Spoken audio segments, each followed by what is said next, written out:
ACCU-STAS Video Productions presents from the LA Expo Center at the Hilton Convention Center in Burbank, California, the Accu-Stats 8-Ball Invitational Championships. Along with Tony Annigoni, I'm Bill Incardona. This is second round action. Tony, the two players that are slated to play this feature match this evening, Efren REYES really needs no introduction. Three-time world 8-ball champion, Roger Griffis from Dallas, Texas, one of the strongest 8-ball players in the world, finishing third in the world 8-ball last year, certainly has made his presence felt in this tournament. If he wins this match, he'll have won then 3 consecutive matches, and he's going to be hard to beat for this round robin title. So why don't we go down to the floor where our master of ceremonies is Scott Good evening, Smith. ladies and gentlemen. At this time, we'd like to introduce the principals for tonight's matchup. In the booth for Accu-Stats Video Productions is our host, Mr. Bill Incardona, the voice of Accu-Stats, with special guest Tony Annigoni. And in the pit, assuming the racking duties, is Lou Sardo with the Sardo tight rack. Yours truly, Scott Smith, will do the officiating. And at this time, we'd like to introduce the two participants in this last matchup for day number 2. Our first gentleman is sponsored on tour by Phoenix Custom Cues. He's the manager at CJ's Billiard Palace in Dallas, Texas, former winner of the Pro Tour Championships, the Hollywood Open. Ladies and gentlemen, also a former winner of the ESPN Ultimate 9-Ball Challenge, one of the most colorful guys in the game today. Please welcome from Dallas, Texas, known as the Rocket, Mr. Roger Griffis. Undefeated. And his opponent is sponsored on tour by Pouillat Sports, also San Miguel Beer. He's a former winner of the Bicycle Club Invitational here in Los Angeles, former winner of the ESPN Ultimate 9-Ball Challenge, the WPA World 9-Ball Championships. Ladies and gentlemen, 3-time World 8-Ball Champion. He resides in the Republic of the Philippines. A warm welcome, please, for Mr. Efren REYES. Thank you.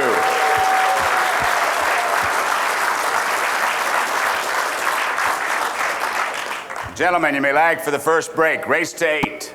I was talking to a friend of mine. His name was Jack Cooney. He told me that word has it that Reyes really isn't playing that well right now. And I said, how do you know?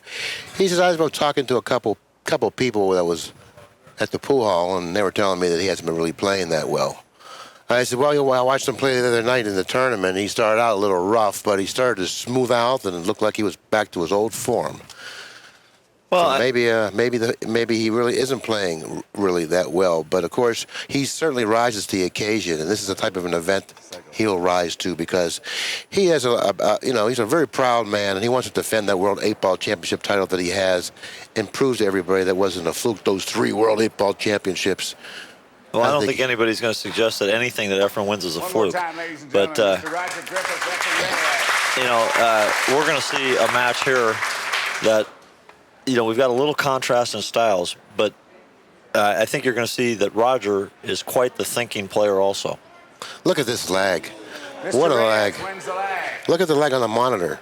Oh, we have a little controversy here already, William. I mean, let's get a look. I mean, Eagle Eye Smith right away. Reyes wins the lag. It's like, come on, take a look at it. 1 ball. Well, Griffis looks like he's going to call for a measurement here. Where's the tape? Get the chains, Billy. Get the chains. In the meantime, you know as well as anyone that the lag play in this particular game is more important than the lag play in any game because the break play in 8-ball is stronger than the break play in any game. And to say he wins the lag immediately when it's questionable, I don't know if I'm going to buy that, Let me take a look at it. Well, I think that one thing we have is we have the videotape and we can take a look at it. I guess I'd like to say that, when you start talking about the rules, lag for the break, this is going to become an important part of the format here. And I'm going to recommend to these players, they better start practicing it. Well, Reyes won the lag by about a minuscule. A nanometer? A minuscule. And now he has the opportunity to open up the balls in game number 1. I noticed very nicely. Look at the cue ball. Very nicely struck, pocketing a ball on the break, repositioning the cue ball somewhere in the center of the table. Textbook break. Well, I noticed since the last time I've seen Efren play that he's bulked up a little bit and he's added possibly a little strength. Well, I don't think he got it on the weight machine. Ah, okay. These are table muscles. Yeah. Dinner table. Dinner table. Oh. Well, I think he looks good, and you're going to see it in his game here. Boy, he struck the cue ball perfectly on that break. Right away he opts to go for the high balls, even though the 9 and the 6 are tied up near the left-hand side pocket adjacent to the 2. He still is going to go for the high balls. Now, on this particular shot right now, he may even opt to break loose a 9 from the 6 right here. Watch the cue ball. Nope, he wasn't able to do it. Well, he's not happy with that shot, but now he's going to have an opportunity to cut the 12 in the corner and go into those balls possibly. We'll see what he does here. They don't call him the magician for nothing.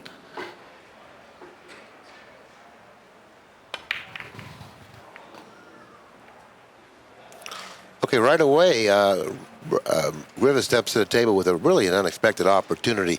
It's not often that you see Reyes miss a shot like that one, Tony. And Griffis has a golden opportunity to jump quickly out of the gate. Now, Roger's the type of a player that, if you give him too many opportunities, you're not going to beat him because he's really a good 8-ball player. Exceptionally good. What I like about Roger's game that I've watched that I didn't really, wasn't aware of, that he really thinks things through before he starts. And after I spent some time with you and Larry in the booth, I can see how important that is in 8-ball. I would like to mention on Efren's miss there, what's great about some of the tapes that you're able to acquire through Accu-Stats is that you get to see the greatest players in the world not only play well, but you get to see them miss. And I think that's encouraging for the players at home because they say, look, not everybody's out every time, even the best miss. There was a classic mistake that Efren made when he went to pocket that ball, and I think when you review the tape, you'll see it. His eyes wandered to where he was playing position, trying to break the balls off. He took his eye off the object ball, and that's what resulted in that miss. Quite possibly, Tony. I really didn't notice that, but well, William, you can trust me. That's what happened. Yeah, that's one of the reasons why players do miss, because they don't really keep their eye on the ball. You really got to keep solid contact on the object ball that you're shooting. You got to just more or less freeze on that object ball. Now, I would like to mention that as part of our rules format, we are playing any fouls, so he is not able to touch another ball or touch a ball with any part of his body, any part of his clothing, or his cue stick. Okay? Exactly. They have to be very careful when they're jacked up, and we naturally have with us probably the preeminent referee and tournament director in Scott Smith to keep an eye on him. Even though the balls are in the open, it isn't as easy as a run out as it looks. The 6 and the 5, both of those balls aren't going to be that easy to get to. That ball's skidded. He would like to drag the cue ball up the cushion.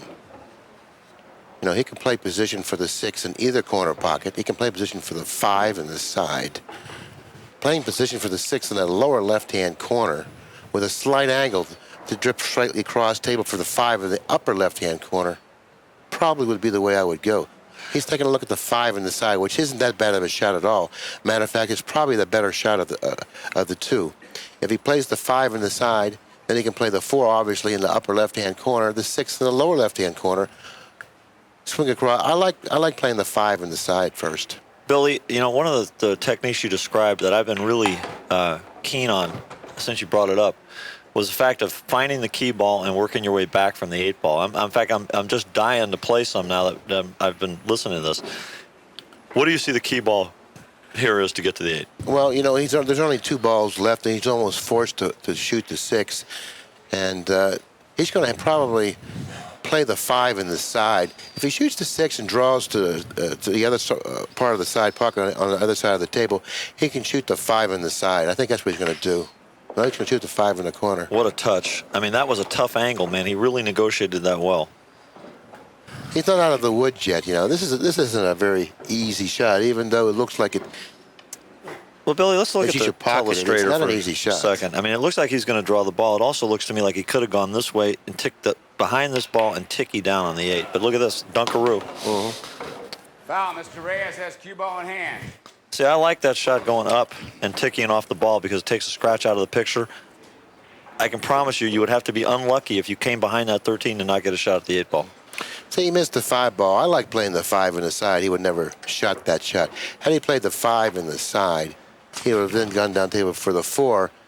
And the 6 ball was a ball that was closer to the cushion. Therefore, it was a little easier shot than the 5 ball. He didn't have to get as exact on it. In the meantime, Reyes steps to the table after missing in this particular act. Very fortunate to get another opportunity at the table. You see, I like what he's doing here because this is definitely, yeah, he's got to eliminate both of these balls. He's left himself a good angle to get up table now. I kind of like playing position for the 9 next. Well, why not play position for the combination? The reason I like playing position for the 9, and I'll explain myself, is because if he saves the 9-10 as his 2 key balls, the 9 ball is his lead balls with the key ball, he has to get back down this side of the table to make sure that he can hold the cue ball on this side of the 10. And if he doesn't do that, he's going to have to do a lot of extra traveling with the cue ball. And he's playing himself a little out of line already, you know. So now what he's going to do here is he's going to cut the 9 in and he's going to go into the 10 with the cue ball. He's going to try to play position by contacting the 10. I think he's going to stop it. He can do that? Look at this. Huh. What do you think of that shot? Oh, I don't know. What he's done so far is kind of curious. Well, he's leaving the 10 for this key ball. He's going to go up. Boom. Here you go. Now he's going to force it to the cushion and straight toward the 10. That'll get it. I think his initial choice was bad. I think he should have gone up after the combination immediately. He had the 9 as a safety valve. Shoot the combination. Boom. If you're out of line, you can shoot the 9 and get back in line, and then you still got the 10 for the key ball. Well, this is game number 1. In Bingo. spite of an early rack missed by Efren Reyes, he gets another unexpected opportunity in game number 1, but he makes good with it. He's leading in the match 1-0. This is a race to 8.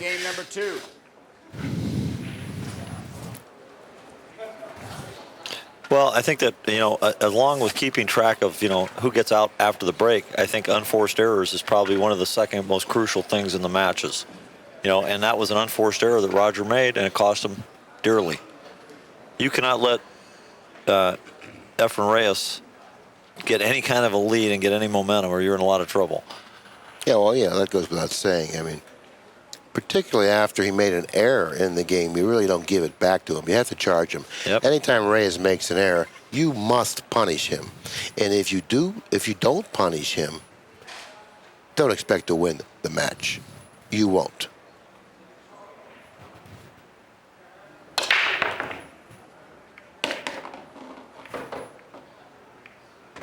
Nice break.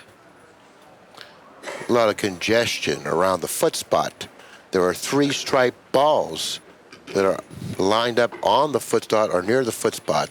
The 10, the 9, and I believe the 15. The 8 ball is adjacent to the 9, almost frozen to the 9. Okay, that makes the high balls very appealing.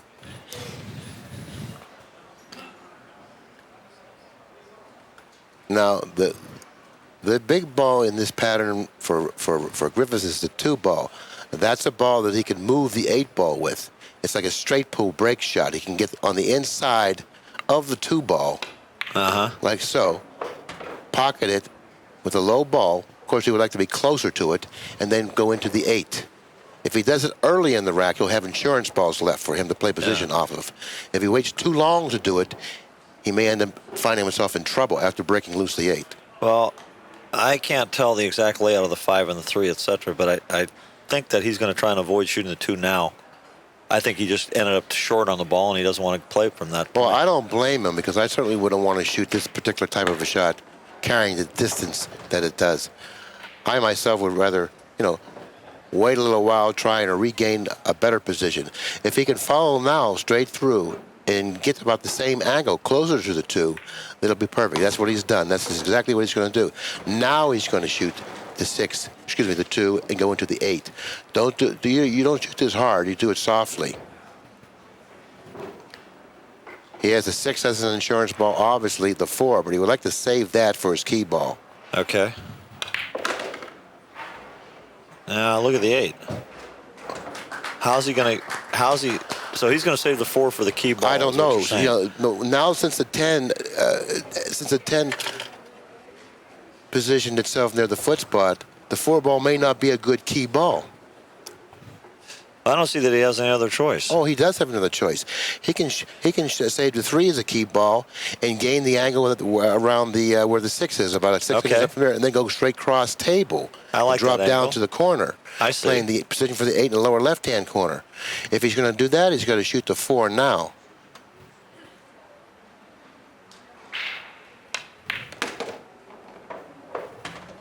I don't know. This is not easy, what he's doing.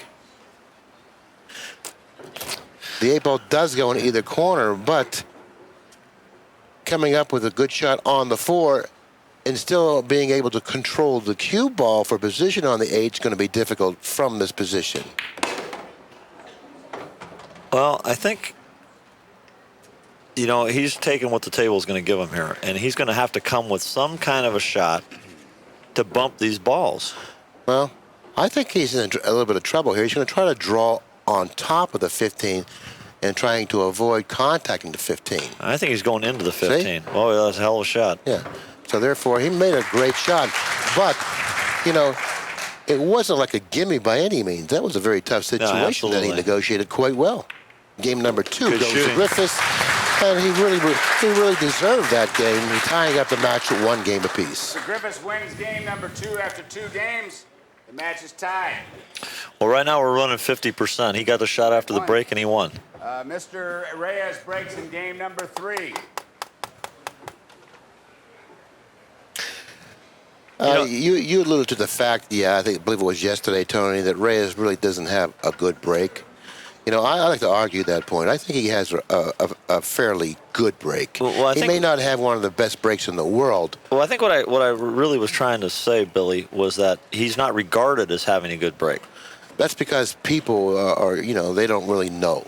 They just think he doesn't have a good break. But I think he has a pretty good break. He has the ability to strike the cue ball accurately. He hits the 1 ball squarely. And he has a lot of velocity in his break. See, the balls open up really quite nicely, Well, what I noticed in the match earlier today was that when he's breaking the balls with this full rack format, because of the background in the Philippines playing a lot of rotation where they play that game, it's full rack, and the balls have to get spread. The conditions they play in, high humidity, tough to break the balls. I doubt when Efren was growing up that he had any Sardo racks to rack the balls perfectly. He certainly didn't have loose Sardo there racking them. And, when you play under those tough conditions like that, you can develop a technique that improves your game in certain areas. I see him, and I've watched him play 9-ball tournaments. He appears to me more confident on the break when he's playing 8-ball than he is playing 9-ball. Well, maybe in his mind he feels that there's more of a chance of pocketing a ball, breaking him playing 8-ball than 9-ball. And another thing is he's accustomed breaking the balls with a 15-ball rack, playing rotation all the time. So therefore, that particular break playing 8-ball with a full 15-ball rack is much more familiar to him than it is playing 9-ball. I'll buy that, William. Now, the problem area for the low balls, obviously, is the 5-ball. The 5-ball does not go into any pocket, with the exception, maybe, of the right-hand side. Okay. He would like to play position for the 7 to eliminate that ball, which will open up a path to the 2. And that's what I think he's doing now. He's done 7, okay. And after pocketing the 2, I think what he really needs to do is gain a position that is straight on the 3, so he can follow down table, playing position for the 5 in the right-hand side. And he has to do that. Well, look, he drew flat back, so you get the angle on the 2. He could have done that on the preceding shot. Now he has to do it now. And if he doesn't have the angle, he may have a problem. Well, something that we haven't really gone over all the rules. We've kind of introduced them as they come up here. But, in this format that we're using, developed by Pat Fleming for these invitational events, it's professional rules developed by professionals, with Pat's assistance. Open break is required. So they are required to break the balls open with force. And the rotate break, I think Larry Schwartz had a good term for that. He called it the equalizer. It's a big equalizing factor in these matches. Oh, most certainly. It doesn't give. The better breaker is always going to have the edge in the breaking area, but it actually negates the fact that there isn't anyone that comes to a tournament prepared to play that's not going to have an opportunity to play. Now, he's ended up in an ideal line on the 3 that dropped nicely for the 5 in the side. He's got a perfect angle on the 3, and he was a little tentative in shooting that shot, and he's fallen short of the mark. And now he must shoot the 5 now, whether he banks it or plays it in the side. He must shoot the 5 now.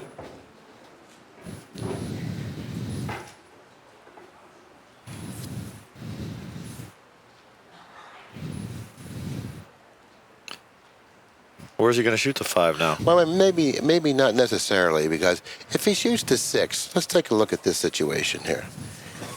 If he shoots the 6 now, if he has a pocket, he can reposition the cue ball somewhere like here.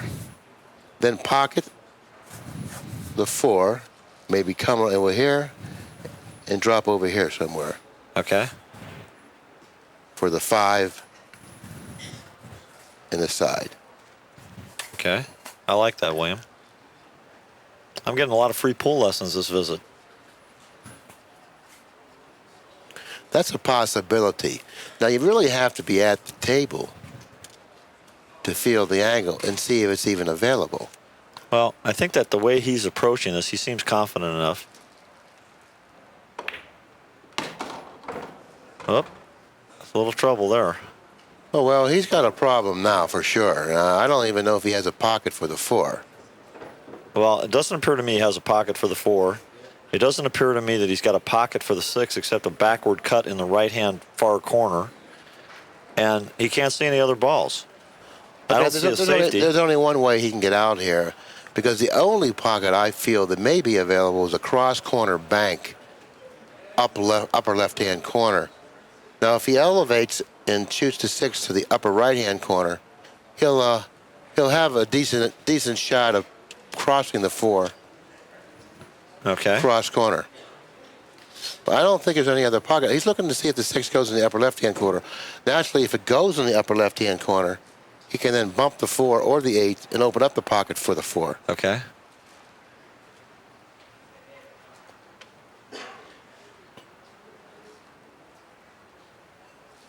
Well, he's taking his time here. He's this is a crucial inning. You see any possibility he can play safe in any way? No, he can't possibly win a safe battle. There's no chance of him winning and playing safe. He must try to win from this position.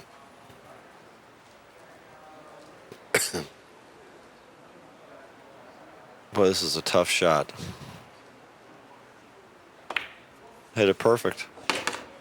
Look at this. What a shot. Well, I'll tell you what. You're not going to see very many shots executed better than that one. Well, you know what? He made a tremendous shot, but they have the old saying, shoot again, because this is no picnic right here either. Well, this shot's a hanger compared to the last one. Hit it perfect. That last shot was way up there on the top shelf. Trust me. This is game number 3. Griffis now takes the lead in the match, 2-1. What a shot.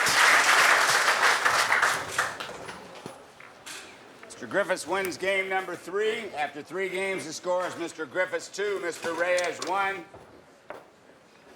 I know at some time in this match, we're going to go back to that shot because that was a tremendous shot. Well, that's certainly that shot will be on the highlight reel of any tape. That made anybody's highlight film right there. I think we ought to send a copy of that to ESPN. Great shot. Yeah. Great shot. Griffis is looking for a replay now. He's saying, come on, what's up? What's up? Let's have a replay of that shot. You'll get one soon. I'll let you know. I'll let you know. He wants to see it again. We're ready for a replay now. Now Griffis can take a look at the monitor. This is a great shot. Not too many people have the ability to execute this shot. This shot was executed about as perfectly as you could execute it. Look at that cue ball control. Look at this. Okay? Bingo. That's better than sex right there. Who is that? Who has that mask? Who is that masked man down there? Let's go for the break here. Now here's a big break. This guy's a big breaker. They don't call him the Rocket for nothing.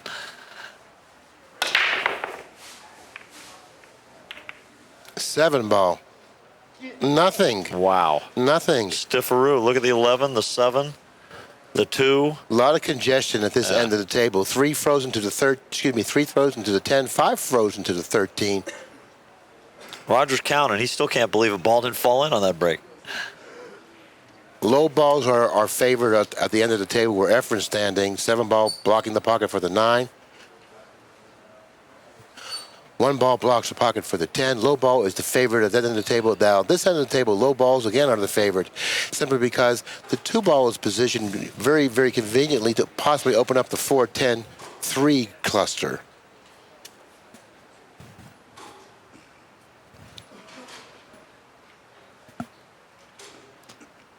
Eleven ball is hanging in the right-hand lower corner pocket. Now, Billy, I'm sleeping on the job here now. Did Griffis, Efren Reyes broke last game and lost? Is that correct?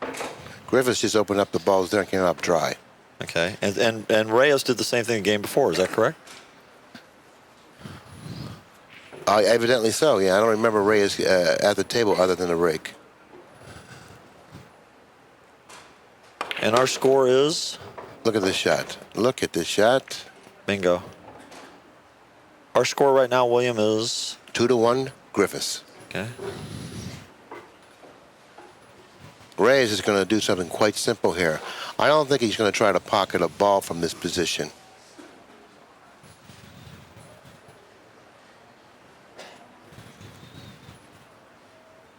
I think what he's really going to do before he leaves the table, I think he's going to shoot the 3 right here.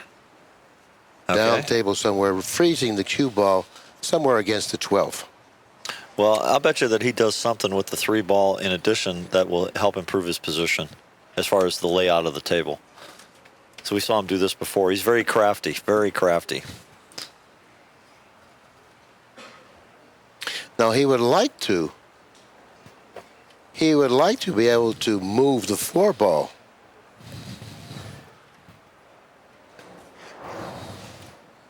He would like to be able to move the 4 ball when he moves the 3 ball, at the same time maybe freezing him against the 12. Okay. That would be ideal. Then the next time he comes to the table, he'll have a pretty open table with the exception actually of the 5.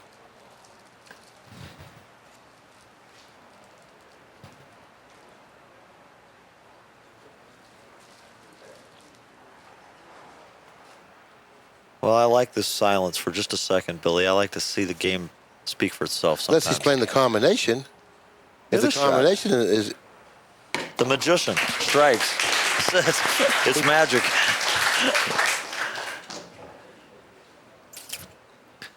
Three ball bank. Well, you know, that kind of fooled me. You know, I didn't see that the combination was available from my vantage point. But nevertheless, in spite of that, I don't know if I would have played it even if I knew it was available. Because how is he going to get out? What does he have in mind to get out? What's he going to do with the 5? You know, the 7 ball is hanging in the upper left-hand corner with the 9 in front of him. He's going to have to play accurate position even to come up with a shot on the 7. The 11 ball is hanging in the lower left-hand corner. What's he going to do? Is he banking the 5 into the 11 now? Foul. Foul. Reyes has cue ball in hand. No, Mr. Griffis has cue ball in hand. Griffis has cue ball in hand. At the 13 first. Okay, here's a shot here. This Bad hit. he can get out like this here. Cue ball in hand is something that you really can't afford to give your opponent. If he positions the cue ball here, shoots to 14, drawing it back, pocketing the 7, he will then have the 10 ball as an insurance ball, and he can run out. Okay. But that 14 frozen to the rail like that, it appears to be frozen to the rail. You know, do you see any problem with him drawing that ball back to make the 7? Well, I think that he'll be close enough to the 14. He won't have to hit it that hard, you know, and he can draw it very softly. He'll pocket the 14 and draw it into the 7. But the most important thing in the shot is to make sure you make the billiard the 7 ball. Even if he misses the 14, if he's able to pocket the 7, okay, the cue ball will probably end up behind the 9, and Reyes won't have a shot anyways. I gotcha. But I kind of like pocketing the 14, drawing the cue ball into the 7. Now he's looking to pocket the 9 into the 7 in hopes that the 9 will follow behind the 7 into the pocket. And in order for him to have his best chances of doing that, he's going to have to put a low ball on it, giving the 9 topspin. Well, even if it doesn't, okay, and look at the way he improves his position. The 11's blocking the hole down there. He can shoot the 9. He doesn't even have to try and follow it, and he can leave it up there, and Reyes has no shot to do anything. Still, I don't want Reyes at the table because I don't blame you there. He's doing the right thing now. He's positioning the cue ball on the rail. I think that that's his best shot of pocketing the 14 and drawing to the 7. I like that shot. Even if he doesn't pocket the 14, and if he's able to make the billiard, the cue ball will be behind the 9. And if he makes the 14 and he ends up behind the 9 without a shot, he can just ticky the 9 and go to the rail and hook Reyes. Well, he's not going to do it that way. Okay, what he's looking to do now, obviously, is play a billiard for the 9-7, utilizing the 9 to hook Reyes on. Hook Reyes with the 9. I like that shot a lot. I like that. See, I just think he's in control here. And, even though it's Efren, I think at some point in time when you got to force the guy to execute. And he can force Efren to execute here. It'd be very difficult. But he's actually going to try to hook Efren behind the 9 here. I like this shot, Billy, a lot better than the other options. I myself don't want to give Efren Reyes any type of an opportunity at the table. None. Zilch. Bagel. Zero. Nothing. No. Keep him in the chair. He had a good chance to pocket the 14 and draw into the 7. Even if he didn't come up with a shot after pocketing the 14, he could have then tickied the 9 and done the same thing. I didn't like that. Well, I think that shot won the game for Griffis. Griffis could have won this game a lot of different ways, and I wouldn't be so sure because, he makes that ball behind the 11. He had an excellent chance to win the game. I'm not going to give him that chance.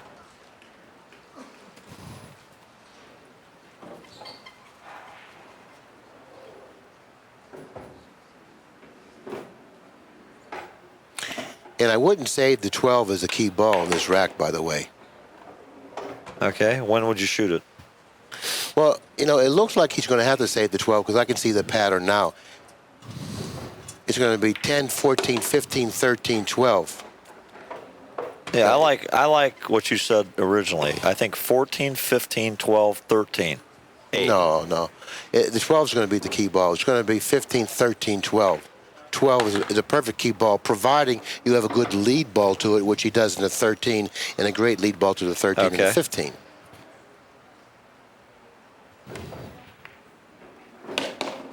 See, this isn't even close. He'll reposition the cue ball where it is now, and all he'll do then is pocket the 12 and stop the ball for the 8. This is game number 4. And Griffis, if he's able to run out here, will take a 2-game advantage in the match. That's correct. That's a big advantage in this rotate break format. I'd like to mention we're also playing 3 fouls here. Fouls on all balls. No jump cues. You must play with your. You must jump with your playing cue in the same configuration.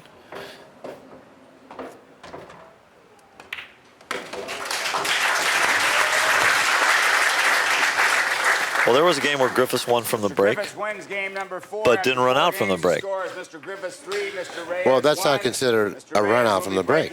That's exactly right. Yeah. So I'm looking now as we're running way behind the other matches on this average. Okay, we're at 25%. But if you combinate the 2 of them. Combo who? Combinate the 2. Combinate? Combinate. Is that carbonate or combinate? Well, it's similar to both, but anyways, you understand what I'm saying. Okay? I gotcha. Combine the 2. Okay. You'll see that the average will be real close to the predicted average. You got me there, William. Once again, you never failed to outmaneuver me. Well, you have to be a master of circumvention. That's right, yeah. You've got that down. Okay. I like the way he's breaking.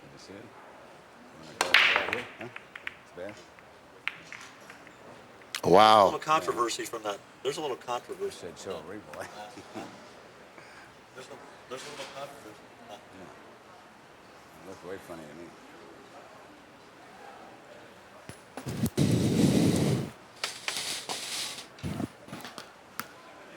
there's a little controversy from that last match, Billy, that I'm not sure we picked up.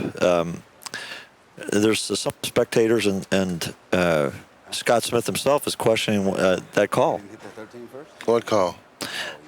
There was a bad hit, and I believe Scott made the correct call, but there seems to be a little issue out there about was it the correct call? Well, I think we have to totally disregard all that type of stuff because there's always issues whether or not the official or referee made the correct call. We don't have instant replay to go back, but we really do, but that's not the reason we have it. We have it for our viewers at home and everything, okay? It's not to go back and make a decision off of. The referee's decision and the tournament director's decision is the final decision and is the only one that counts. So therefore, we can have all the issues or they can have all the issues they want, but this isn't going to change anything. Okay. We just have to go on. We must proceed. Yeah, and you have to live with it and deal with it. That's all. To err is human, and everyone's capable of erring. Well, William, once again, this average is sinking in this match. Okay, Efren broke there. Didn't make anything. Now No. Roger's up. Now we'll see if Roger can run out here because I'm looking at the layout. I don't think he's going to. Oh, I don't think so either. But don't put the cart before the horse. Okay, let's give him an opportunity and a chance to get out.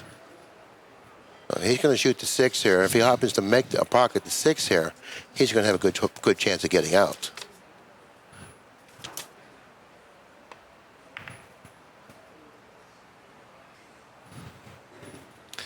But I'll tell you what he did that I liked an awfully lot is that he gave himself a chance to get out. And at the same time, he hit the 6 with the pocket speed to create a little bit of a problem for Reyes in pocketing the 14 because now the left-hand lower corner pocket is blocked. So what we're saying is he missed strategically. Yeah, he gave himself a chance to win, and at the same time, he also played defensively.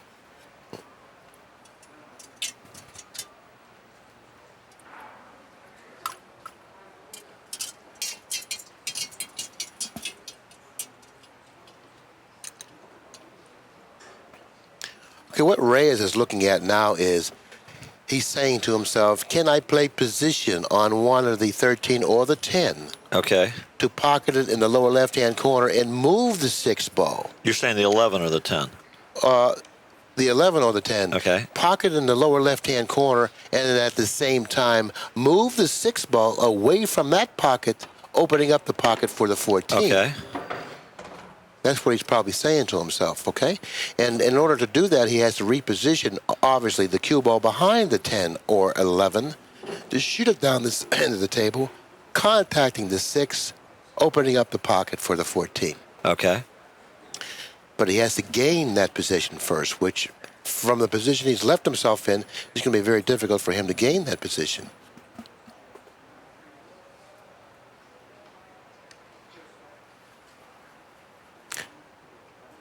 He's not happy. We saw this last night. He wasn't happy with his play. He very seldom shows that emotion. Super draw here. No, he didn't get back across the table.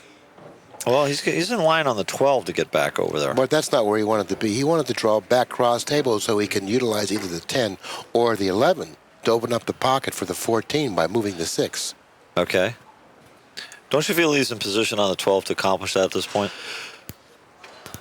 Well, apparently he doesn't because he's not shooting it. What is this shot going to be? Look at this. What a shot. Well, he tried to move the 6 there. He just shoots too straight. He's going to play rail first here. He's going to move the 6 for sure. Why do you think he kept the 12? I keep looking at that table, and I'm saying to myself, he's in line on the 12 to draw back and get in perfect position to do that. He's going forward. Perfect. Okay. Now he's on the 12. Now 12. he's got Look the at 9 this. or What a shot. 12 for an insurance ball. Yeah. Surely he didn't think that far ahead. And if he did, I'm going to see if we can get him barred from all these tournaments. That might happen. I don't know. I've watched him in his pastime playing a lot of chess, so he thinks ahead, this guy.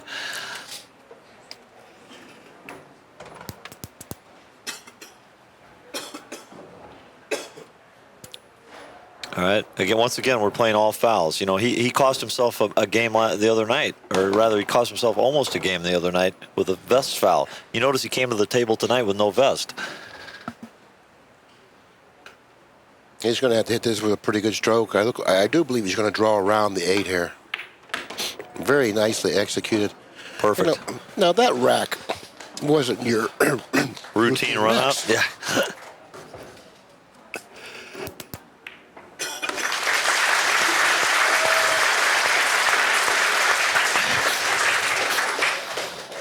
Mr. Reyes wins game number 5 after 5 games. The score is Mr. Griffis 3, Mr. Reyes 2. Mr. Griffis breaks in game number 6.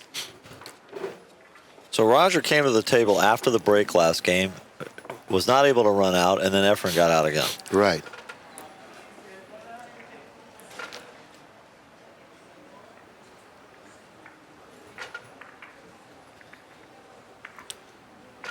I think before this match ends, I think that that percentage is going to go up a little bit, especially from what it is now, naturally. Uh-huh.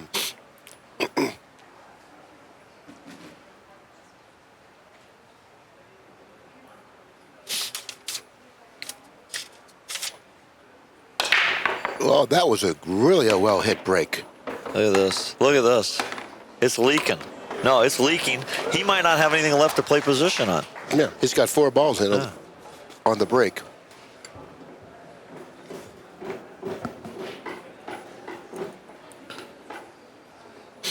I think he's almost forced to take the high balls here. I'm watching Francisco Bustamante walk in to do a little spectating on his countrymen there.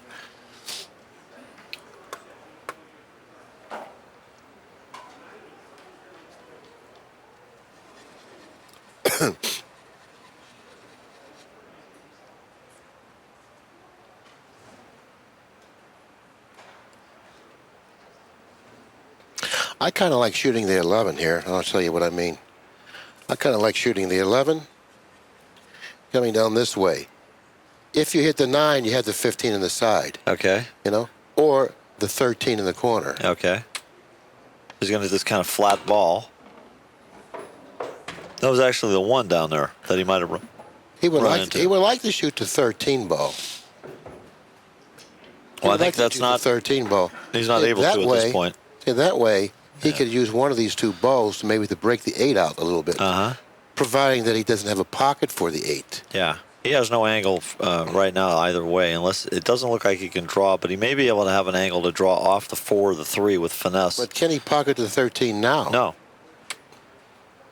No. See, he's pointing to where he wanted to get or where he needs to get now. He cannot pocket the 13 now or he'd be shooting it. Drawing is a tough proposition to attain a shot in the 13 because it's so difficult to judge the speed.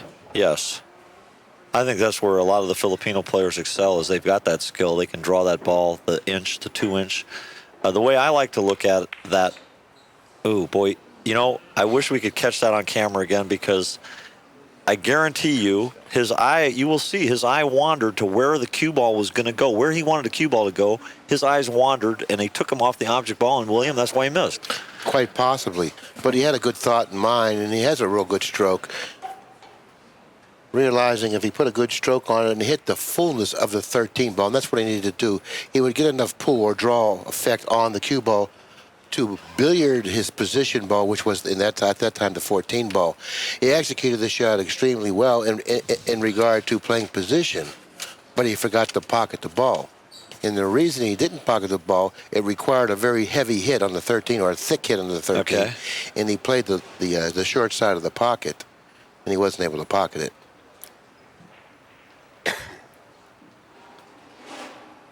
Reyes is going to try to hit the 5 and put him behind the 1. Watch this. Watch this.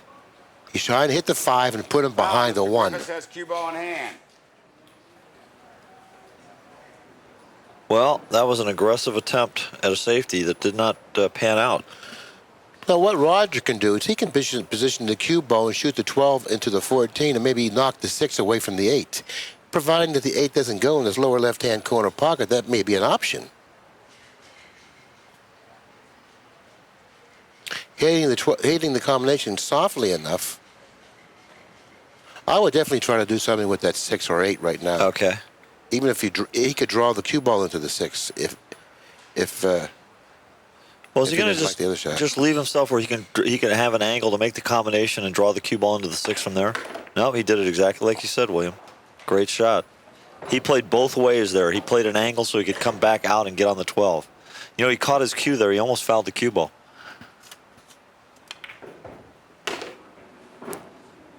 Well, he may be playing position for the 8 in the right-hand side pocket here. So that seems to be the he's quite tentative in his position play in certain types of shots. I think he's trying to play too perfect, and when that happens, you find yourself falling short of the mark quite often.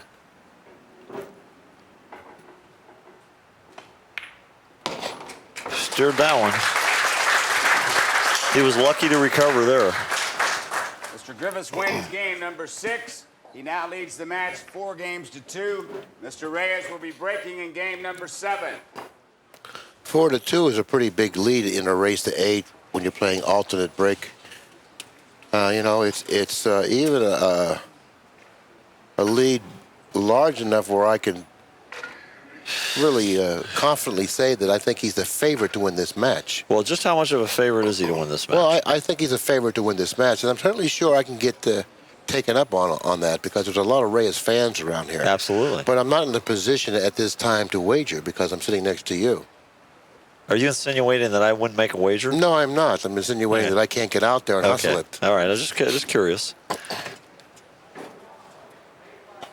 Well, I'm a Reyes fan, but I'm also a Griffis fan, so we'll see.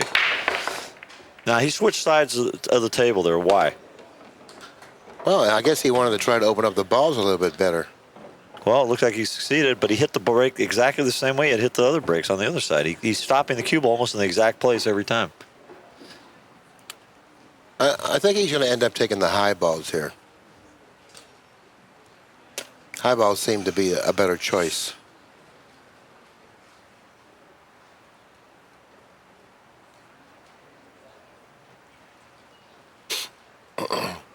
Okay, and they're a better choice because why? Because there are 4 balls grouped around the 8, and they're all high with the exception of the 5. Okay.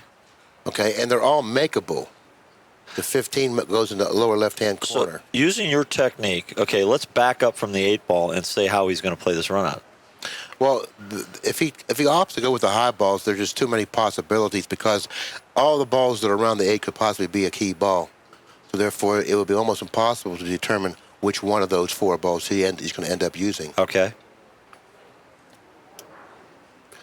I like the high balls because he has more options. He may not have a good starting shot, but I like the high balls. I think he should play the 9 first. Swing around the table with a high ball for position for either the 14, 11, or the 13. He's opting to go with the low balls. I don't... Well, the 3 must go past the 13. Oh, it does, definitely does. And he's looking at the 6 and the 5 as a way to get to the 8. And he's got an angle right now to get on the 7. No, he's not changing. No, he's got an angle to get on the 7 right here. Look. But he's got to be concerned with the 2. He's going to use the 4 for a lead ball to the 2. Here's what he's going to do. He's going to shoot the 7, 4, 2, 6, 5, 8 in the side. Yeah, he's perfect. He's perfect. He made the key shot. He fell what I call into the slot. Okay, he got right into like a key. Right, he got into the key position and simplified this run out. Now that you can look at exactly what he had in mind, he certainly has simplified what it took. I know me for certain, watching him and going through his pattern as he's going through it. Look how simple he made this. Yeah, it was simple, but he looked at it, weighed it up, evaluated the run out, and saw that it was that simple. And he really hasn't made any type of difficult shot. He never was in trouble, and it's going to be a very easy run out for him. He'd like to have been a little more off the rail there, but I think he's certainly capable of negotiating this shot. Well, he's going forward here. Yeah, he's going to go 2 rails and out, or 1 rail and up. Perfect. Sometimes we just cannot see the angle. Well, he has such great control of the cue ball. He makes everything look routine. Well, run out from the break. 4-3 now in favor of Griffis. Mr. Reyes wins game number 7 after 7 games. The score is Mr. Griffis 4, Mr. Reyes 3. Mr. Griffis breaks in game number 8.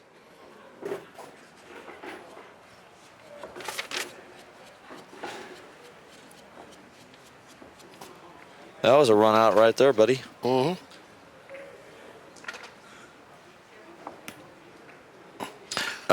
We're fortunate enough to have Lou Sardo with the Sardo rack here.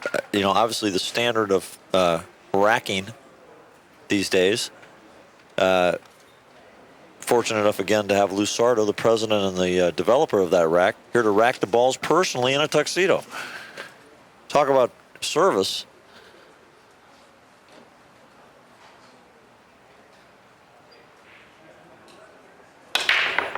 Very nicely struck break. Oh, he did pocket a ball on the break, and it looks like the low balls immediately are available. Well open.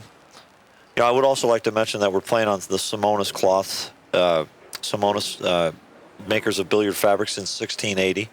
Only product they make.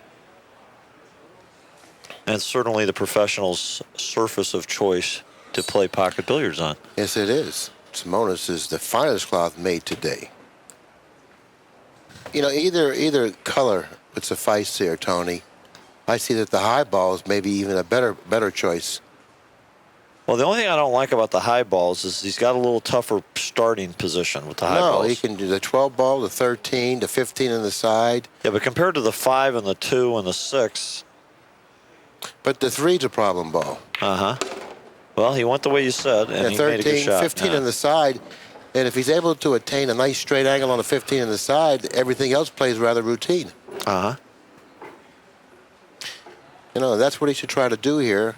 At least that's what I can see is a really readily available 15 on the side. If he can attain a straight angle on the 15 on the side, then he could drop nicely for the 11, 9, and 14. Falling a little further down table than he wanted. Now he may have to use that bottom cushion with a little bit of inside angle, sending the cue ball toward the 11-9 in that fashion. See, that's where Reyes really excels, on shots like the one Griffis just executed. His cue ball speed is really impeccable. See, that's the inside English. He missed that shot. Trying to get too perfect, I would imagine, on the 11-9. See, and that shot with an inside ball is a very difficult shot to judge at times. So therefore, you really have to put a lot of emphasis on pocketing the ball, which at that time he really didn't. Well, you know, we're now at 4-3. Efren is at the table. He's a good bet to run out here with the way he's playing position and pocketing balls and just his usual. You know, he possibly could play 6-5-2, moving the 8 while the 7 is still hanging there. Well, I think that we're about to overcome these odds because it's going to be 4-4, I believe, after this inning. 6, cue ball here, 5, cue ball here, 2, possibly kicking the 8 out somewhere. He sees that the problem ball on the table for him is the 8 ball. He knows that he's probably going to have to move the 8 ball at some time in order to really increase his chances of getting out. Well, William, I'm going to borrow your telestrator here for a second, okay? Because I think that after watching him that last time, I think he's going to end up in a position at the end where he's on the 4 ball some way and drops down here on the 2 and plays position without ever moving those balls. And he's got the skill to do it. Well, yeah, it's possible that he'll do something like that. But if it's available, if he has the angle off the 2 to brush the 8, it's there. Why not use it? You know, you have a lot of insurance balls still left on the table. You shouldn't have a problem. But from the way he played position off his first shot, that's an indication that he's not thinking under the same terms that I am. Boy, this is an interesting choice here. He may be going for the 2 on this shot. So he was going for the 2 on that shot. You know, Now, I watched him, that shot. I watched it very closely on that shot. His eyes left the object ball and watched the cue ball. And again, it resulted in a miss. This is a key error that players at all levels make.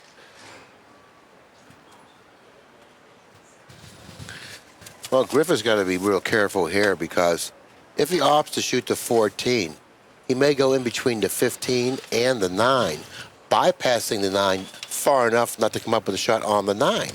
Now, if he does that, he's going to end up dry. He's going to come up without a shot.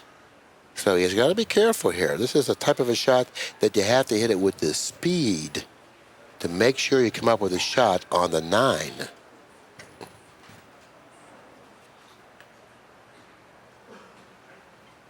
He's looking to play the 15, sending the cue ball into the 11.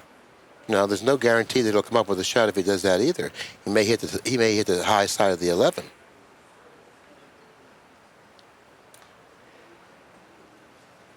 He also can shoot the 14. He may go into the 15 with the cue ball. If he does that, he could go into the 15 and then into the 11. It might come up with a shot. But if he misses the 15, he may find himself in back of the 11. Okay.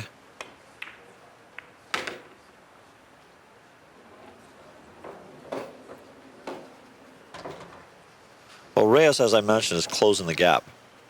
And, you know, I think he lost a critical opportunity there. I still go back. I think that he never should have gone after the 2-ball early like that. That the 4-ball and the 5-ball. The 5-ball was literally a key ball to get on the 4 with an angle to get on the 2. He had balls up table that he could easily position himself on the 5 without taking that shot at that time. And with the way, I think a player should always play to his strengths. With the way this guy can handle the cue ball and play position, I think it's routine for him to attack it that way. Well, the reason he played for the 2 is because, like you say, he has the cue ball control to do all of that. But once he gets on the 2 and eliminates the 2, then he only has to do half the work. Okay. Because the 2's eliminated. Now all he has to do is play position on the 4 and drop for the 8 instead of dropping for the 2 and then the 8.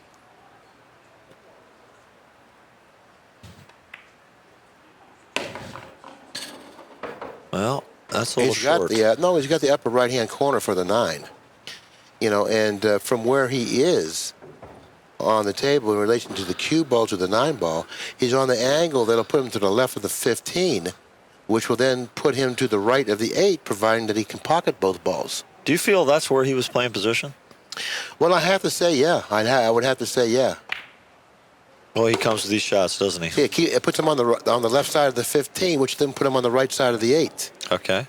See, he'll pass in front of the 4 and end up near the side pocket, or possibly, unless he can draw it between the 4 and 8. That's a little too perfect there, isn't it? Boy, look at that shot. Wow. Talk about position play. He's got the world on a string. You know, he has that fine control. I was looking at the way he cues the ball. You know, he's got the ability to strike that cue ball extremely low and accurately, and that really gives you that fine position He play. does, and I mentioned that to you the other day. I said he can really handle that cue ball, particularly with that intermediate draw shot. In game number 9. Well, once again, the breaker neglected to get out. So therefore, the average is definitely a low on this particular match. And Reyes is trailing in the match 5-3. You know, and every time he has an opportunity to get out that he doesn't, really lessens his chances of winning this particular match, especially since he's facing a deficit.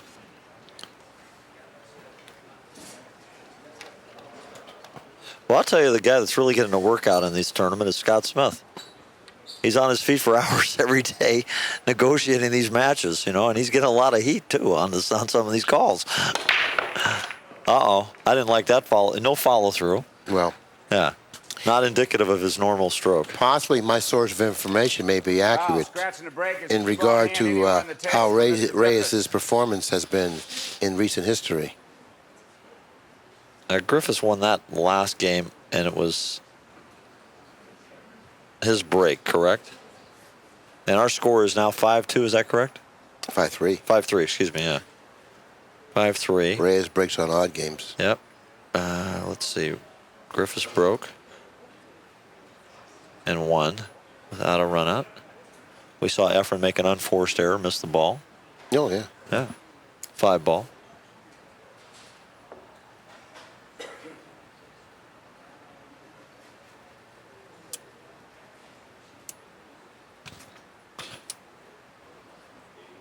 Okay.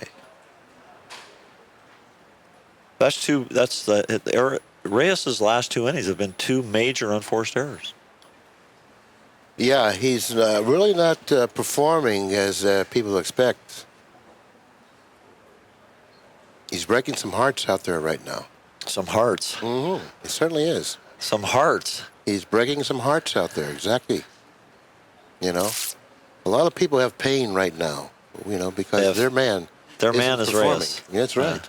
He's a very popular player. Whoops. Nope. He's going to readjust this here. He's going to try to open up all those balls right there on this one shot. You got to be careful that the cue ball doesn't find the pocket.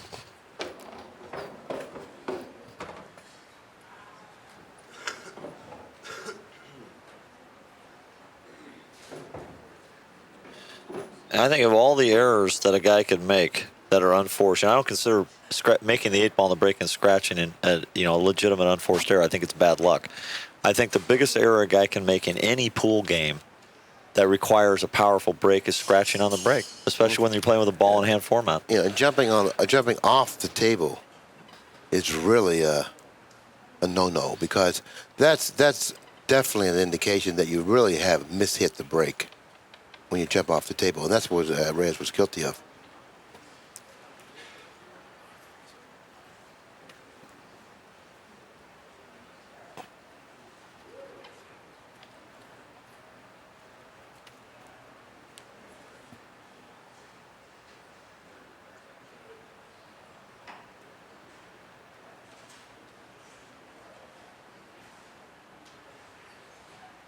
Well, Billy, I'm letting some dead air time go there because I think that sometimes I just like to watch the player contemplate the game without conversing about it.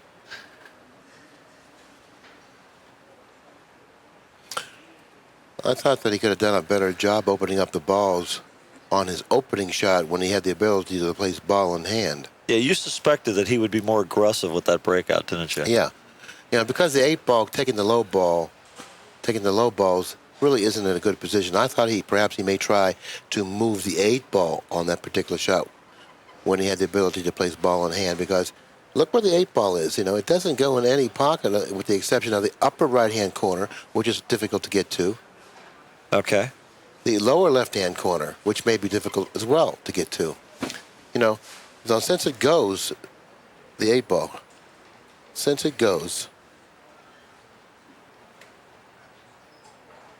in the upper right-hand corner, he could end up using the 5 ball as a key ball to get to it later on in the rack. Okay. I don't think that he will, because he doesn't have a good lead ball to the 5 ball.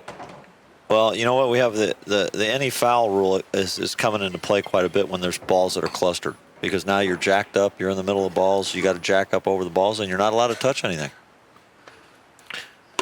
But he could, maybe later on in the rack, you know, he could position the cue ball here. Okay. After this ball's eliminated, pocketing this ball, drawing the cue ball over here for the 5 ball, shoot the 5 ball. Gotcha. Positioning the cue ball here for the 8 ball as a winner.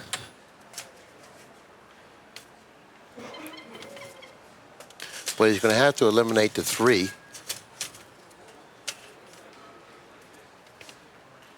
Now he's looking to play position on the 5 next.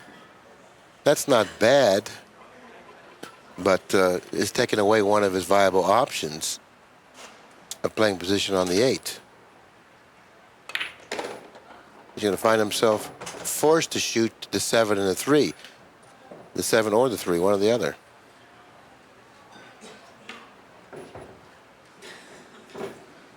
So, you know, if he shoots the 7, Okay. I think he can draw back here or on this angle, then shoot the 3, follow maybe up here for the 5 and here. Was he going to bump into those balls right now? No. Look at this. Now he'll drop for the 5 somewhere over here. Uh-huh. Play the 5 in this pocket, then play position for the 8 up the corner. Yeah, I like that. I really like that. Or he's coming back. He's coming back like the ladder. I thought that's what you're saying. Yeah, he's coming back. And then shoot the 5 and then the 8 Boom. up here. 8 in the corner, perfect. You know, he's really, I want to point out to the viewers at home, what's given him that fine control is his ability to strike the cue ball accurately at the base of the ball. Look at this shot. Well, he had an angle to do what he did, but he, once again, a little tentative. I like the 8 in the corner better. I mean, it's more distance, but you know, he's compounded the difficulty here by creating a tough angle and in bringing the rail into play. And he missed. He really compounded the shot there. You know, that would have given him a 3-game advantage, 6 games to 3. That's a gigantic miss. Which, in my opinion, would have definitely been insurmountable. Even the great Efren Reyes probably would not have surmounted that lead. But 5-4 is well, I definitely think you can see Roger knows the consequences here. He's really upset with himself. If he's going to be successful in this match, he needs to shake that off right now. Absolutely.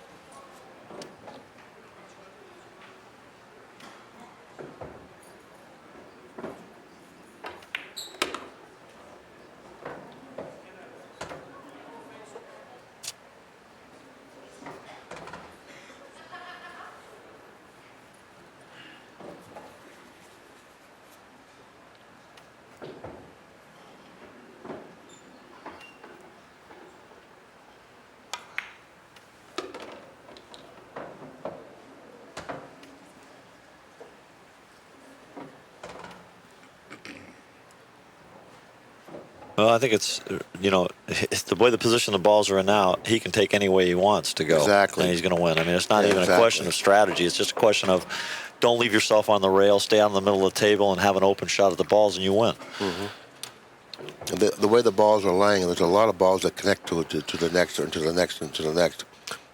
There's a countless number of angles that connect, so therefore he had really many options.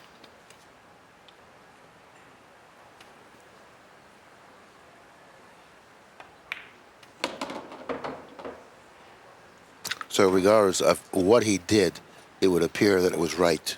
There's plenty of opportunities. I'm sorry, I didn't mean to interrupt you there. There's plenty of opportunities for him to recover regardless of where he ends up. That shot right there in particular is a shot he really excels. And that particular shot he really didn't hit with the speed that he wanted to hit it with. Now he's going to have to draw the cue ball back. He wanted to end up with an angle to slide to the right side of the table near the long cushion. Staying away from all pockets. Now he has to draw the cue ball back toward the corner pocket. Something that is kind of risky, and it really requires a good touch of the draw stroke in terms of speed of the cue ball. So let's find out how well he strikes this. Well, you know, when I look at this shot and I see that, you know, a player his caliber, even though he's probably going to do what you said, I just see lagging the cue ball forward slightly and taking a little tougher shot on the 8 and not bring anything else into play. Well, that's exactly what he did. He may even have had the angle that suggested that he couldn't draw it straight back, so therefore he did what the table gave him. I mean, if you're going to win this tournament, you got to be able to make that shot on the 8, or you're not going to win. Oh, yeah. I agree with that. And that was an excellent observation on your part. The score is Mr. Griffis 5, Mr. Reyes 4. Mr. Griffis breaks in game number 10. See, what you said was so noteworthy because why take an unnecessary risk when you can end up with a shot that you're going to make 95% of the time? There you go. You know, you don't have to play position for a shot that you're going to make 100% of the time. That's overkill. Okay. Because you may not get an opportunity to make it 100 out of 100. You may scratch 3 or 4 times. See, I think to determine the difficulty of a layout, you have to compound the shots, okay, or combinate, to borrow your word, right? Combine. All right. While they're on break, we'll take a break, and we'll be back in a moment. Okay, we're back. Roger's preparing to open up the balls in game number 10. Leading by only 1 game in the match, 5 games to 4 in a race to 8. He could have very easily been leading by 3 games, 6 games to 3. Pat, you're going to have to lead us now. Look at this break.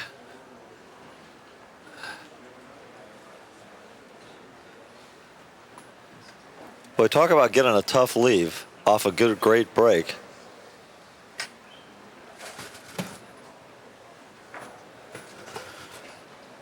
Can you believe he didn't make a ball there, Billy?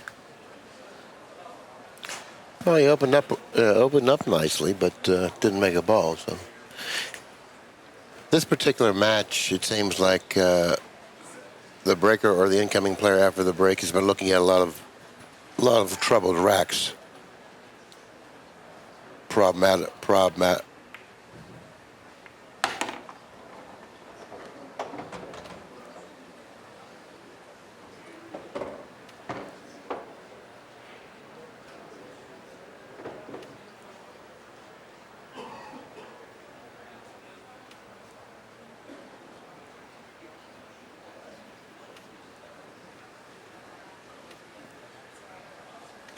Let's see where we are in our little break statistics. This is game 10, correct? Yeah. Now, Griffis won the last game. Is that also correct? No, he lost. No, excuse me. He lost the last game, yes. So we're at 5-4. There was no run out there. Well, you can see the pattern. He's going to shoot the 1-3, play position for the 4, break out the 7-8, leave the 6 for an insurance ball, and attack the rack in that fashion. No, it's perfect. Watch this. How he strikes the ball nice and loose. Boom. It's 5-4 Griffis right now. And he's going to break these balls out like he suggested. You don't want to hit the 14 now. He wants to hit the 7-8. I think he wants to hit the top of the 8, right? No, underneath, I see. Yeah, perfect. Look at that. What a touch. Look at this. He wants to get up far enough. He's going to make sure he gets up far up enough. there. See, he has the intelligence to realize that overhitting it isn't nearly as bad as underhitting it. So he makes sure he got up far enough. He's playing to the margin of error to the end of the zone to get where he needs to get. Bingo. Well, plus the fact is that the further he gets away from the ball, the less likely it'll be for him to have to use the bridge. Well, I think we've confirmed our hypothesis here that to get back into a match under this format, it requires your opponent to make unforced errors, and Roger has done it. Game number 10 after 10 games. The match is tied at 5. Mr. Reyes breaks in game number 11. So this could have been a one-sided affair, but Roger really made a blunder when he missed the 8 ball. Well, I think it was, let me interject here, Billy. I think what was really brutal, is that Efren had scratched on the break, and Roger didn't get out. Is that correct? Yeah.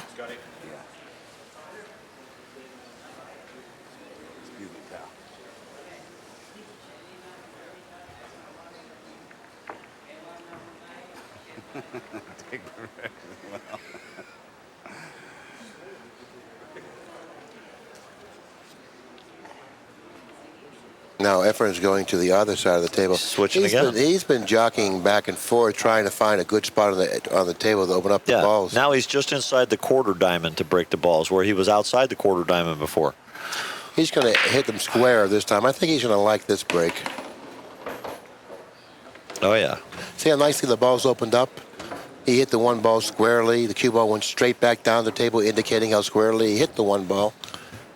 Well, he's running out here. Yeah, the balls are spread open really nicely, and anytime the ball's spread like this, when Reyes is at the table, he's a tremendous favorite to run out, probably over 90% of the time. So he's a good 9-1 favorite to run out from here. A price you really wouldn't want to lay, but if you did, you'd probably win with it.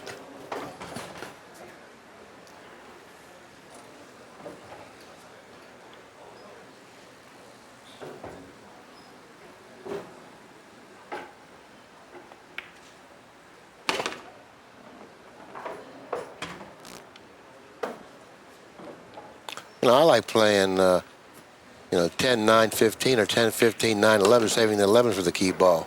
I like playing the 9 now. He'll probably play the 11, but I like playing the 9 now. I think he's going to take the 9, the 15, and the 11. Yeah, the 11 is really a good key ball. Close to the pocket, it's easy to control the cue ball with. Excellent control of the cue ball in terms of both direction and speed. Absolutely perfectly executed shot. 15, 11, 8 in the corner, 6-5 Reyes after facing what could have been a 3-game deficit. Well, now has the lead. Tough to take. I think a magician indeed. He just made Roger Griffis' 3-game lead disappear. Didn't take him long. Well, it took a couple of really uncharacteristic, unforced errors on Roger's part. That didn't hurt. I mean, the game just has to come so natural to Reyes. It's really, in a sense, kind of unfair. Reyes wins game number 11 after 11 games. The score is Mr. Reyes 6, Mr. Griffis 5. Mr. Griffis breaks in game number 12. Thank you. They're running about 50% as far as running out with a shot after a break here. I didn't think it was that high, but I'm not going to argue the point. It's close. You know, you're going to have matches where it's going to be really one-sided, where you're going to run out 9 out of 10 times, and then you're going to have other matches where you're going to run out maybe 2 out of 8 times or 2 out of 10 times or whatever it is, or whatever the opportunities are. So, but I think the overall average is going to be pretty close to 70%. Pretty close. Almost scratching on the side. Ball's opening quite nicely once again. Well, he breaks the balls. Look at the cue ball. I mean, that's about close to center field as you can get there. 4 ball is a real problem ball for the low balls. Very problem.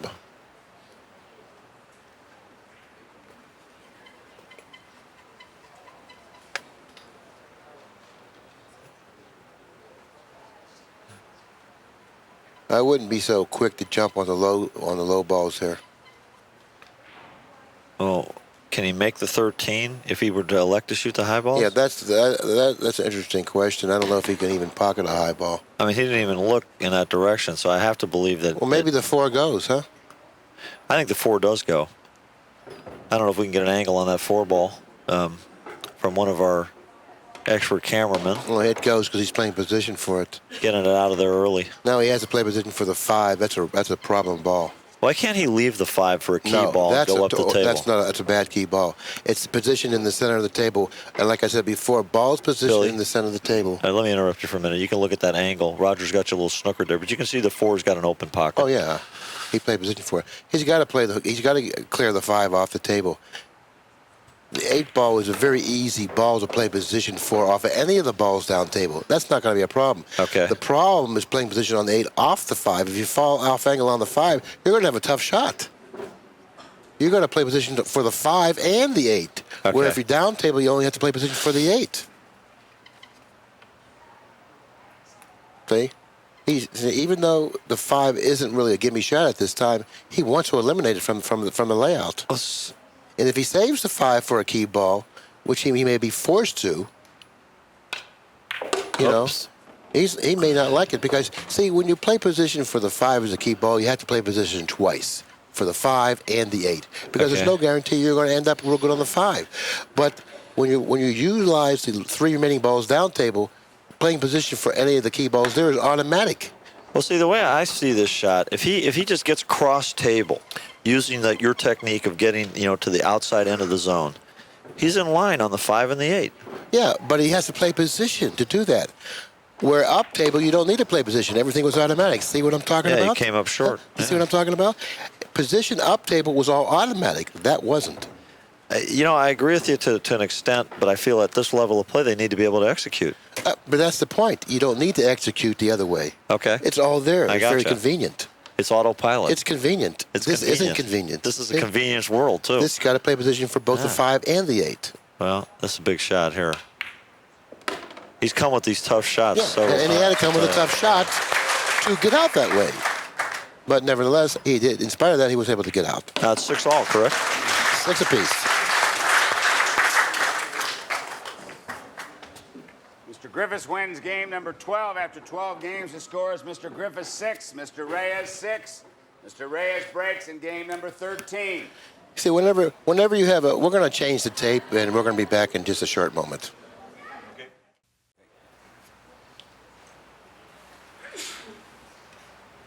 Okay, we're back. Reyes is at the table. This match is tied up at 6 games apiece.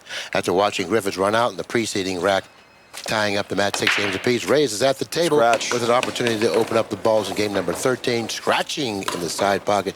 That was a very big foul because we're getting to the end of the match now. The winner of this game finding himself on the hill and having at least one more break. Well, this is crucial for Griffis. If he gets out here, he's breaking, and he's the leader. know, right. did you notice, it appeared to me that Efren Reyes tried to fine-tune the position on the cue ball again. He was close to the same position he was last time, but he wasn't in the same position.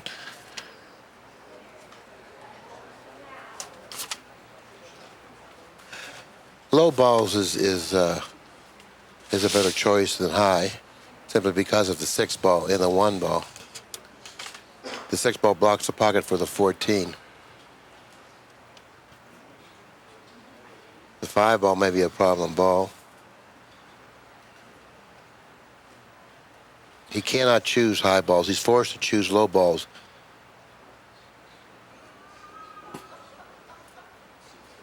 Five ball's a problem ball. The 3 and the 4 are positioned kind of like awkward, but still workable. He would like to eliminate both the 6 and the 5 on one shot, but that's an impossibility. So he's going to have to work a little bit to do that. Well, he's left himself where he can pocket the 1, and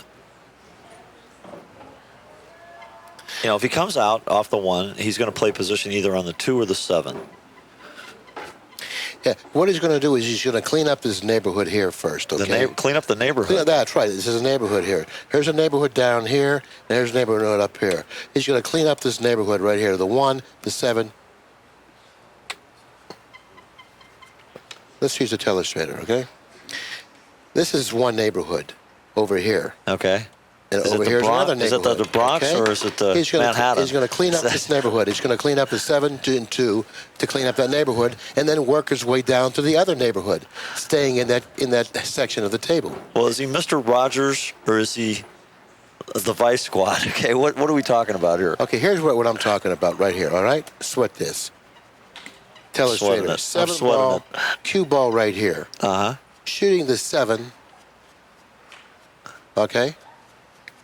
Into the side, coming down table to shoot the 3, the 7, then the 5 up this corner, and then the 8 in this corner. Okay, I got it. I got you.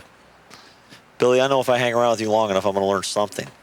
Okay, now he's opted to go cross table to get down table in this fashion. Okay, but nevertheless, the thought is still there. Come down table for position for the 3, 4, 5 in the upper corner, 8 ball in the lower right-hand corner.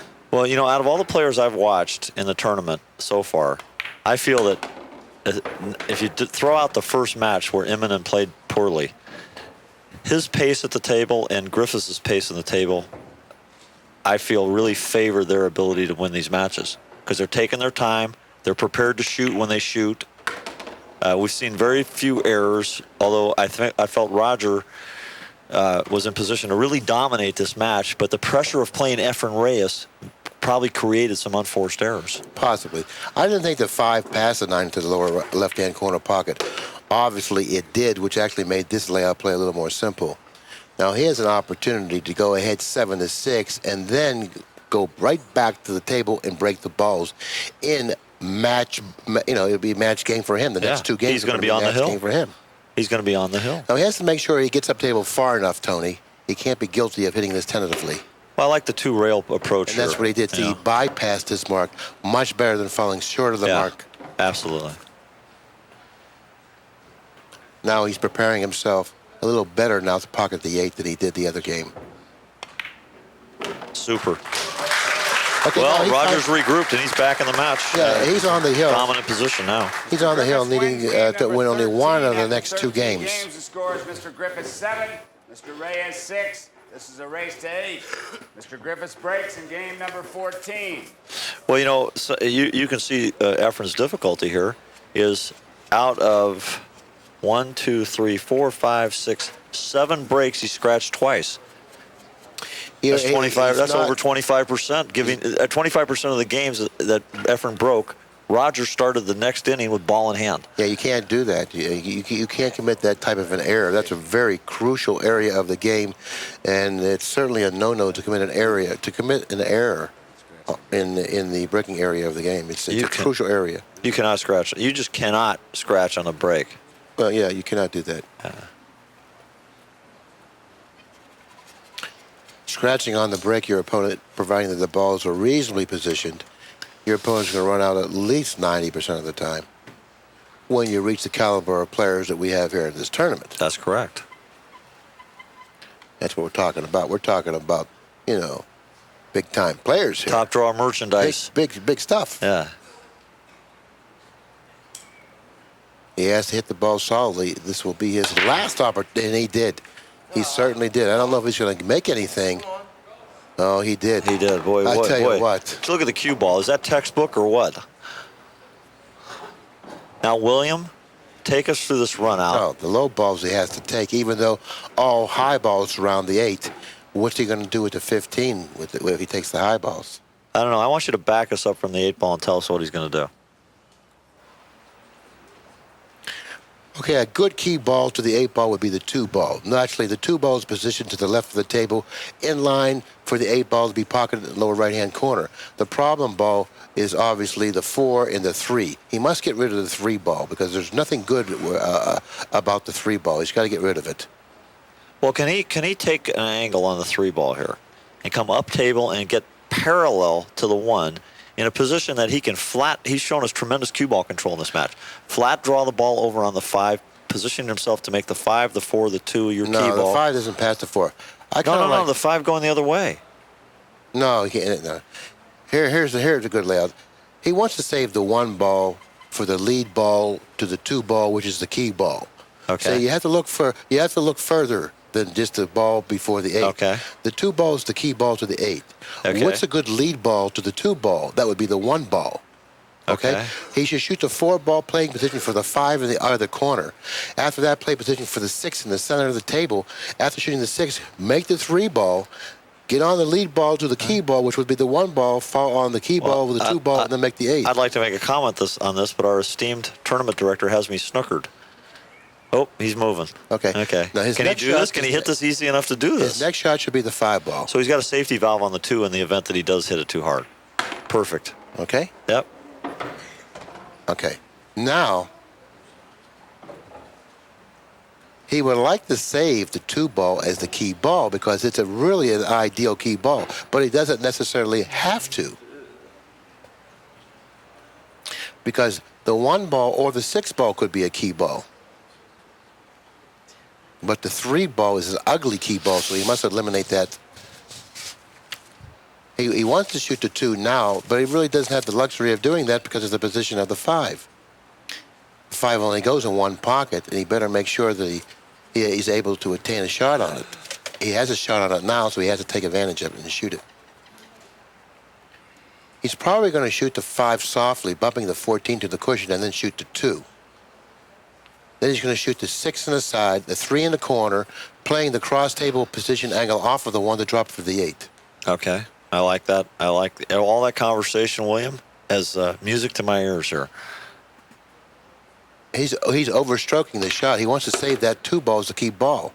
Look what he's done here. I think he was using the 2 ball as a safety valve just in case, too. No, he wants to save the 2 ball as a key ball. That's why he did that. Okay. Well, he almost got in a lot of trouble there. He could have come up underneath that 1 really easily. He really ran a risk there. Now, he's saying to himself, how do I get on the key ball? If I shoot the 1, I don't have the angle to drop nicely for the 3, so I'm going to have to eliminate the 6, a good lead ball to the key ball. So therefore, he really hasn't really accomplished much with that shot. Now, I wouldn't be surprised to see him shoot the 2, providing that the 2 is a simple shot. Well, Billy, something I'm just noticing here. I'm looking at this. Okay, I'm going to ask for a camera angle from Dean over there. Does the 8 go by the 11 without any trouble? Let's take a look. Oh, that's not a problem. I think the 8 goes by the 11. Yeah, there's plenty of room. You're right.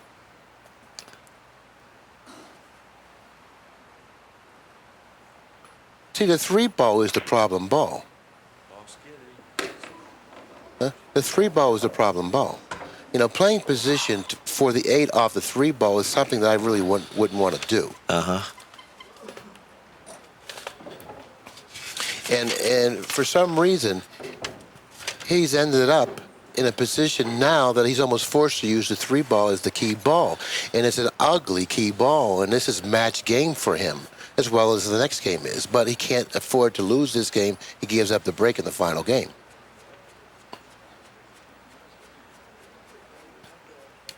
I kind of liked him shooting the 2 instead of the 1, 6-3, then the 1 is a key ball. But he's obviously lost his market on that, shooting the 1.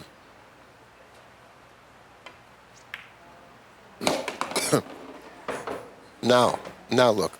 Oh, he's in a lot of trouble here.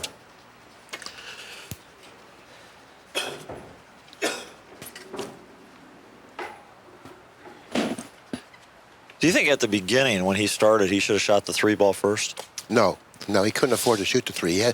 He shot the right shot shooting the 4 because he was in perfect line to get to the 5. He just hit it a little too hard. Well, he's got to negotiate turning that ball in, missing the pick, and now he's got to play position from an unplayable position. That's why the 3 ball is a bad key ball, because it's difficult to get a shot off the 8. Well, he was looking for an angle possibly to go 2 rails under it. You know, Efren and Bustamante have played this position on the 8 where they come underneath the ball and they shoot it either in the side or in the top corner. You always got to remember there's 6 pockets on this table, and when you evaluate a shot like that, you need to see, okay, how many windows do I have for the 8? There it is. Well, this is a little bit of a blood test here in these side pockets. But he's really performed well getting to this point. Absolutely. He's shown terrific cue ball control without spinning the ball a lot. He's moving the cue ball with that flat center draw stroke, low strike. Great shooting. Big win for Mr. Griffis.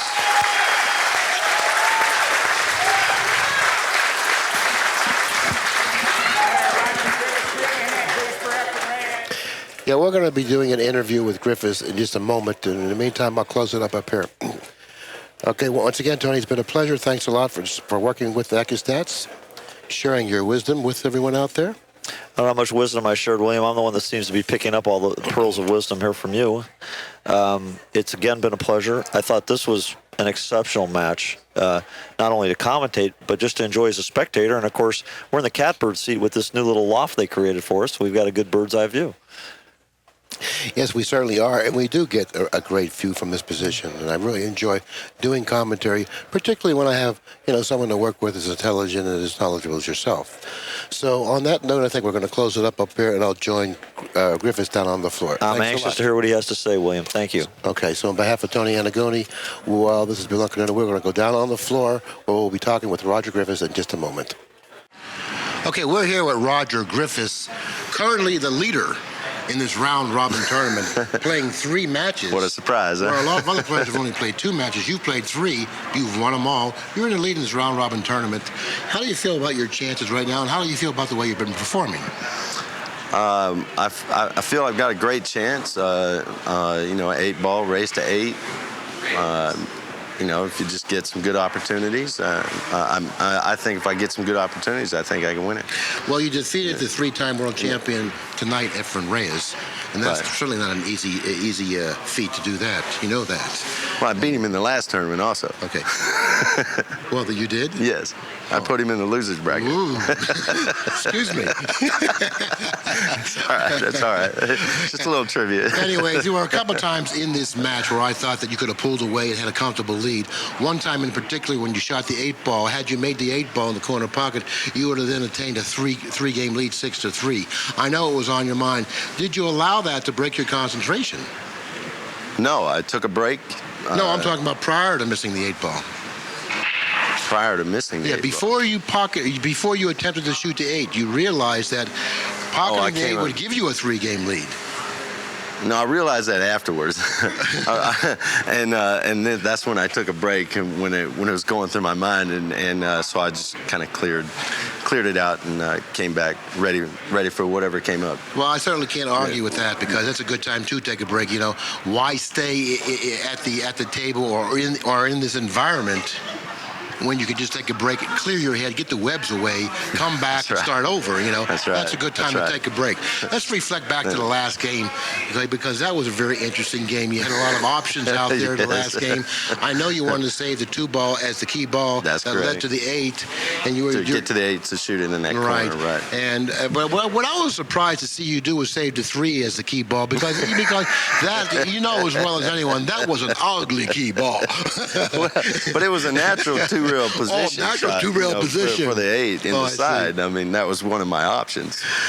One of your least appealing options. Right, one of my least appealing options, but sometimes that's the way it turns out. You just got to take... another option you had was to eliminate the 3, playing position for the 1 later on, going cross-table using the 1 as a key ball.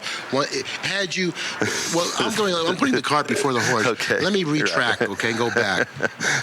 Shot the 4 in the corner, playing position for the 5 in the opposite corner. Yes. Nothing wrong with that way of thinking, even though the 5 passed, which you admitted to later. I looked kind at of it embarrassing. I figured out, well, I was embarrassed by myself. I mean, because I knew what I was thinking. So. In spite of that, playing position for the 5 in this corner, shooting the 4 a little bit too hard, falling a little bit above the mark you anticipated landing in, realizing now that you had to do something extra, but you could have pocketed the 5, bumped into 14, and then shot the 2, 6, 3, playing position for the 1 as the key ball into the 8, okay? You didn't like that, so you hit the 5 ball with a stroke in the up and back of the 1. Now, when you ended up in back of the 1, you really lost a lot of options. Well, yes, I did lose a lot of options, but I'm straight in on the 1. All I have to do is follow down for the 6. Now I have to.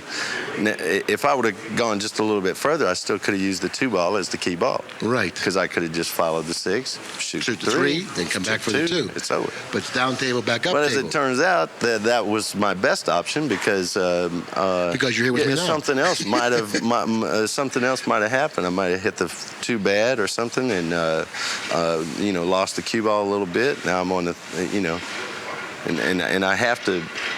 I have to get a certain angle for the 2 ball to be the key ball. Okay, I'd like to ask you this question here, and so, I know as it turns out, the 2, the follow 2 rail for the, coming at the 8 ball for the side pocket turned out to be what I needed. Good. What I needed. Okay, now when you were behind the 1, and you people at home can go back on the tape and take a look at this, but I want to pick his mind right now to find out if he thought this was one of his options. When you were behind the 1, the 2 ball was still positioned in front of the side or close to the side. Right. Now you did have the option at that time to pocket the 2. Oh no. The 6. Never shoot that shot. Well, let me finish, okay? Because you people at home can see what I'm talking about, okay? He may not remember this now, okay? Oh, I do. I remember where the 2 ball was at. All right. Shooting the 2, okay? Either playing position for the 3 or the 6.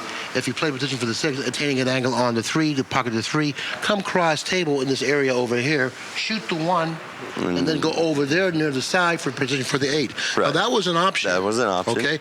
If you didn't, if you didn't consider that option, that's another thing. But from my vantage point, that was a viable option. Well, it's an option, but I would have never shot that shot under pressure, having to win this game for the match. I would have never shot that shot in the side pocket from right there.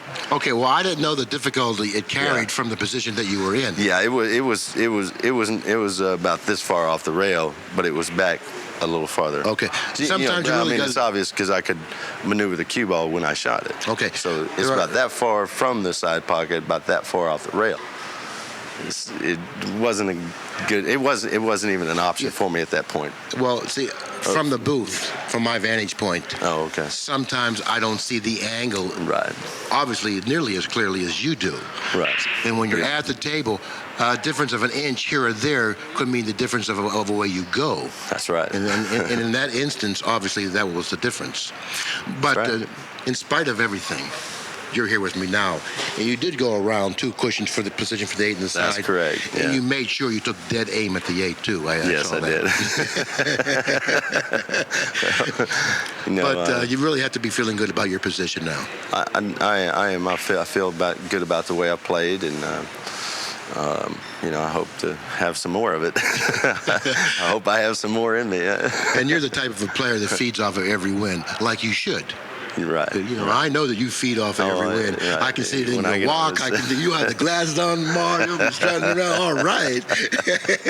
Don't forget the glasses now. Okay, all right? okay. I'll wear the glasses. Okay. Anyways, well, congratulations once again, and your big victory here tonight, defeating the three-time world champion Efren REYES, put you in an ideal position in this tournament to win this tournament. I feel like the luckiest man alive right now. Well, I don't think you're lucky. You've been playing extremely well. I feel fortunate. Kind of. I feel fortunate. But you're playing well. Thank you. Thanks for stopping up. Thanks for what? Stopping up here with us. Oh, okay. And visiting with here. My pleasure. With the viewers here for my pleasure. Accu-Stats, okay?